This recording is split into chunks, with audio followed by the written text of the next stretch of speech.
Hello friends, home cook মঞ্জুতে আপনাদের সবাইকে অনেক অনেক স্বাগত।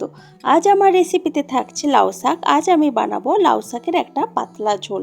এই গরমের সময় শরীর এবং পেটের কথা ভাবতে গেলে এই ধরনের ঝোল কিন্তু বানিয়ে খাওয়া ভীষণই ভালো।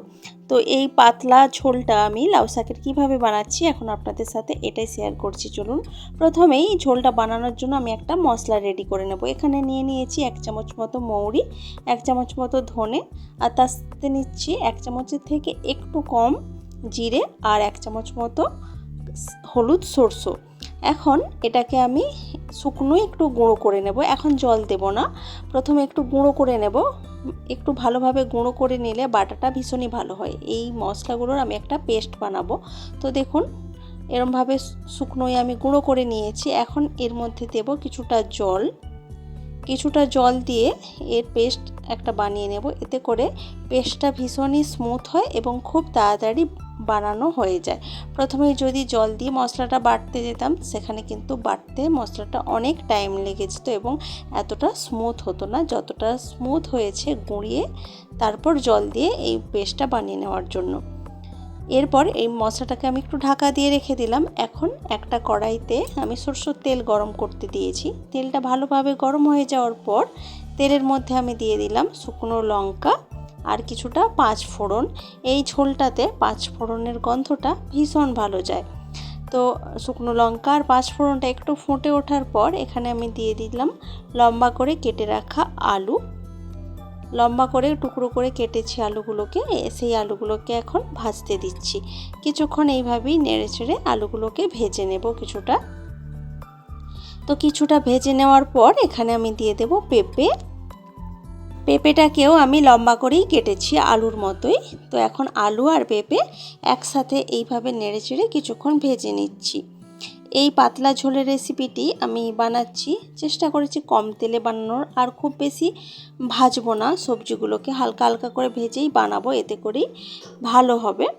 এরপর দিয়ে দিলাম এখানে লম্বা করে কেটে রাখা কাঁচকলা,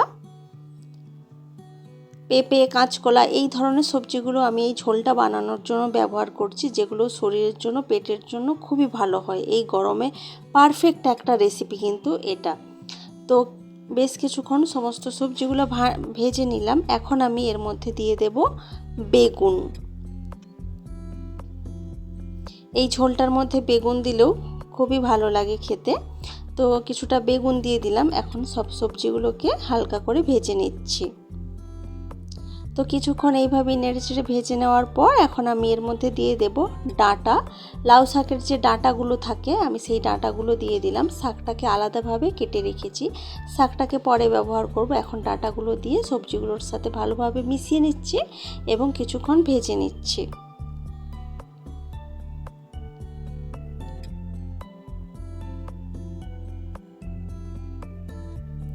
এইভাবেই কিছুক্ষণ ভেজে নেওয়ার পর এখন আমি এর মধ্যে দিয়ে দেব যে মশলার পেস্টটা আমি বানিয়ে রেখেছিলাম, ওই পেস্টটা দিয়ে দিয়েছি, পুরোটাই দিয়ে দিয়েছি।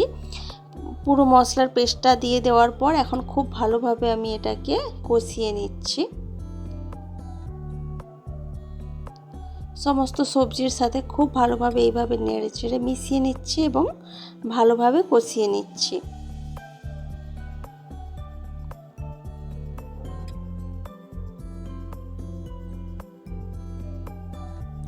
তো বেশ কিছুক্ষণ কষিয়ে নিলাম। এখন আমি এর মধ্যে দিয়ে দেব যে মিক্সিতে আমি মশলাটা বেটেছিলাম, সেই মিক্সি ধোয়া কিছুটা জল দিয়েছি, তার সাথে আলাদা করে নর্মাল জলও আমি এখানে দিয়েছি।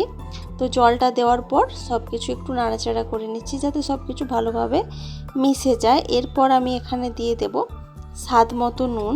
এতক্ষণ কিন্তু রান্নাটাতে আমি কোনো রকম নুন ব্যবহার করিনি, তো এখন যতটা নুন প্রয়োজন পুরোটাই দিয়ে দিয়েছি। তার সাথে দিলাম কিছুটা হলুদের গুঁড়ো।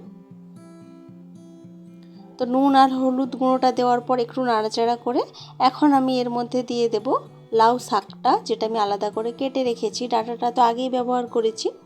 এখন শাকটাকেও দিয়ে দিলাম, কেটে খুব ভালোভাবে ধুয়ে জলটা ঝরিয়ে রেখেছিলাম। এখন শাকটা দিয়ে তারপর সব কিছুর সাথে শাকটাকে খুব ভালোভাবে মিশিয়ে নেব।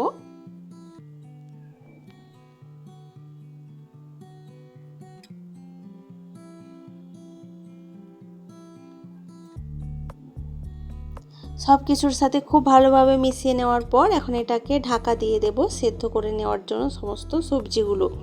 প্রায় 4 থেকে 5 মিনিট আমি খুব ভালোভাবে ফুটতে দিয়েছি।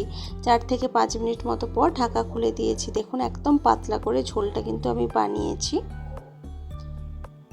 আর এতক্ষণে তো সমস্ত সবজিগুলো খুব ভালোভাবে সেদ্ধ হয়েই গেছে, তাও একটু আমি চেক করে নিচ্ছি। দেখুন, তো দেখলাম খুব ভালোভাবে একদম সুসেদ্ধ হয়ে গেছে। আলু, কলা আমি সমস্ত কিছুই একটু একটু চেক করে নিলাম।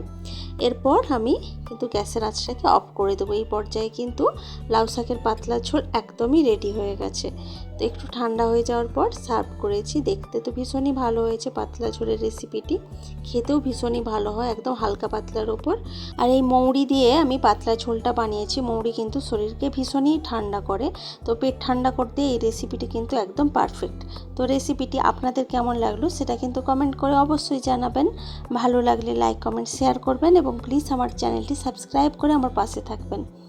তো আজকের ভিডিওটা এ পর্যন্তই থাক। দেখা হচ্ছে অন্য কোনো দিন অন্য কোনো ভিডিওতে অন্য কোনো রেসিপির সাথে। তো আজকের মতো টাটা, বাই বাই।